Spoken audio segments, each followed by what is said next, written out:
এইখন ইন'ভা কাৰণে দুজন মানে কমেণ্ট কৰি আছিলে, কাৰণ গাড়ীখন মই ভিডিঅ' বনালে বেকগ্ৰাউণ্ডত থাকে যিহেতু, মানে বহুত কেইজনে সুধি আছিলে যে ইন'ভাখনৰ কথা ক'ব, ইন'ভাখনৰ কথা ক'ব। এইখন ইন'ভা ডিজেলৰ হয় জানেই, ইন'ভা ডিজেলেই থাকে। এখন ইঞ্জিনটো একদম ভাল হৈ আছে, আৰু ইন'ভা ইঞ্জিন ইমান জল্দি বেয়া নহয়। এইখন 8 লাখ 9 লাখ কিলোমিটাৰ আৰামত চলি যায়। আৰু এইখন 2007 চনৰ মডেল হয়। ইয়াতে ডকুমেণ্ট সকলো আপডেট আছে, 2027-28 মানলৈকে আপডেট আছে।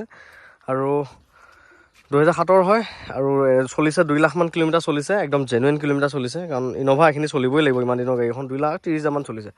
গাড়ীখন এবাৰ ধুনীয়াকৈ দেখাই দিছোঁ। বেক চাইডে ৱাইপাৰো আছে, 4টা পাৱাৰ উইণ্ডো এইবিলাক আছে। এইখন 2.5+ V মডেল, স্পইলাৰো আছে। গাড়ীখন ধুনীয়া কণ্ডিশ্যনত আছে। এইখন ৰিচেণ্টলি মোৰ লগৰ এটাই নি পেলাই মানে অৰুণাচল ঘূৰি আহিলগৈ, গোটেই অৰুণাচল ঘূৰি আহিলগৈ এইখন নি পেলাই। ইঞ্জিনটো বহুত ধুনীয়া হৈ আছে।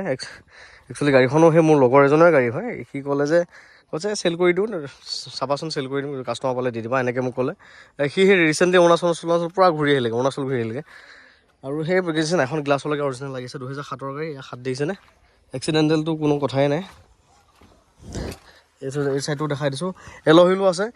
কম দামত যদি ইন'ভা বিচাৰিছে এখন লৈ ল'ব পাৰিব। 2,30,000 টকাত ল'ব পাৰিব, ইনক্লুডিং ডকুমেণ্টছ, ট্ৰেন্সফাৰ চব কৰি দিম। 2,30,000 টকাত এখন ইন'ভা লৈ ল'ব পাৰিব। কম দামত 7 ছিটাৰ গাড়ী আৰু 2,30,000 টকাত সাধাৰণতে ইন'ভা পোৱা নাযায়। ডাউন পে'মেণ্ট নহয় দেই, এইটো মানে ডাইৰেক্ট পে'মেণ্ট। 2,30,000 গোটেইটো পে'মেণ্টত এখন লৈ ল'ব পাৰিব। চেণ্টাৰ লক এইবিলাক সকলো আছে। এই ভিতৰৰ ইণ্টেৰিয়ৰটোও ভাল,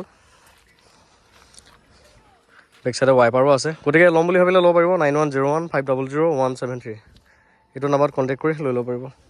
এণ্ড্ৰইড এটাও লাগি আছে, কেমেৰা চেমেৰা আছে, এইবিলাক আমৰেষ্টটো আছে।